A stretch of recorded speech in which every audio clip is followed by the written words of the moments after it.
जब हम त्रिकुटी पर पहुंचेंगे वहां पर ये काल भगवान का एक स्थान है।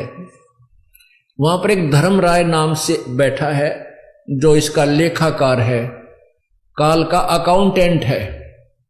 तो जब हम त्रिकुटी पर जाने से पहले ब्रह्मा विष्णु महेश के इन कमलों में से, इनके लोकों में से होकर जाना पड़ेगा। देखो पुण्यात्मा भोली आत्मा क्या कहते हैं, जो नकली संतों के अनुयायी हैं वो ये कहते हैं कि जाना एक स्थान पर है, रास्ते न्यारे न्यारे। ये भी उनकी छोरी गलत है। रास्ता भी एक है और जाना भी एक स्थान पर है। जैसे हमने ये जीव इस शरीर के अंदर है, इस शरीर के अंदर जो जीव है इसको इन कमलों के अंदर से होकर जाना, गुजर कर जाना पड़ेगा और कोई तरीका नहीं है, कोई रास्ता ही नहीं है। और ये सबका एक है, ना हिंदू में भिन्न है, ना मुसलमान में भिन्न है, ना सिख में भिन्न, ना ईसाई में भिन्न, ना बहन में भिन्न, ना भाई में भिन्न। तो हमने इन कमलों के अंदर से गुजर कर जाना है और त्रिकुटी पर पहुंचना है। तो इन कमलों के अंदर से हम जाएंगे तो इनका नो ड्यू सर्टिफिकेट हम लेते हुए जाएंगे तो हम त्रिकुटी पहुंच जाएंगे। त्रिकुटी पर जाकर के फिर कौन मिलेगा आपको? ये दास मिलेगा, परमात्मा मिलेगा इस दास के रूप में, आपके गुरु के रूप में।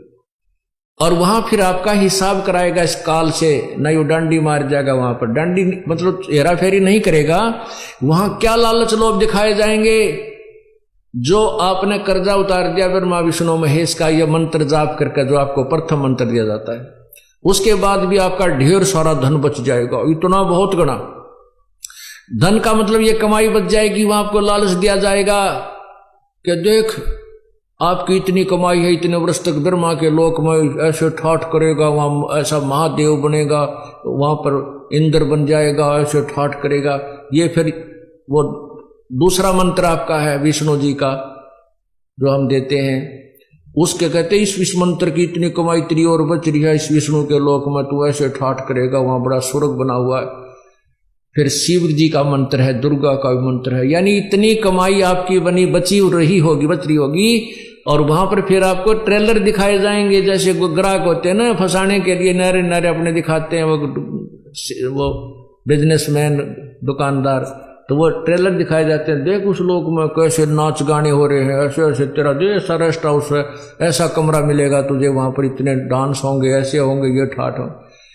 तो ये मन तो वहां भी साथ ही होगा, मन तो वही है। तो वहां ये मन फिर आपके साथ आड़ कर जाएगा, न सोचेगा थोड़े दिन घूमे वहां फिर चल पड़ा, जब यह कमाई है मेरी शेष है, इसने खा पी लो इतने, या वो आगे चलने वाली रखी है जाती वह खर्च हो को नहीं। तो ये भी डंडी मारेगा अपने साथ में, आपके साथ। अगर परमात्मा यानी गुरुदेव रूप में प्रभु नहीं होंगे तो वहां भी आपके साथ गड़बड़ हो जाएगी।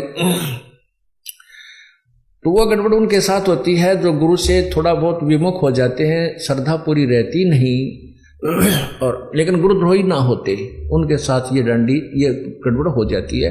फिर उनको दूसरे लोकों में भेज देते हैं, जैसे विष्णु के लोक में चला गया, उसकी कमाई इतने वह शेष बचेगी, वहां ठाठ करेगा, जब खत्म हो जाएगी वहां से उसकी मृत्यु हो जाएगी। फिर ब्रह्मा लोक में जाएगा, फिर विष्णु के लोक में, फिर गणेश जी के लोक में। वहां जब उसकी सारी पूंजी जड़ लेगी, जब उसका जेब कट लेगी, फिर उसने गधे की जूनी ठोक देगा। ये डांडी मारेगा काल। तो यहां परमात्मा में फिर याद दिलाता है, शिव मंडल ब्रह्मापुरी चै तू विष्णु लोक में हो, अमरे गुण भूले नहीं तो आन छुटाऊं तो। कितने दयालु है भगवान। यहां पर ये दास आपको ज्ञान दे रहा है, उस परम पिता का भेजा हुआ एक नुमाइंदा है। और आप यहां गुरु को परमात्मा, यहां जैसे भगवान आए थे जब भी ये ज्ञान दिया करते थे, ये दास को भेज दिया अपने को, ये भी वही ज्ञान दे रहे। और ये आज आपने रिहर्सल करनी है। मान लो गुरुजी भगवान, जैसे गुरुजी भगवान नहीं आपको लगते हैं, लेकिन आपने मानना पड़ेगा।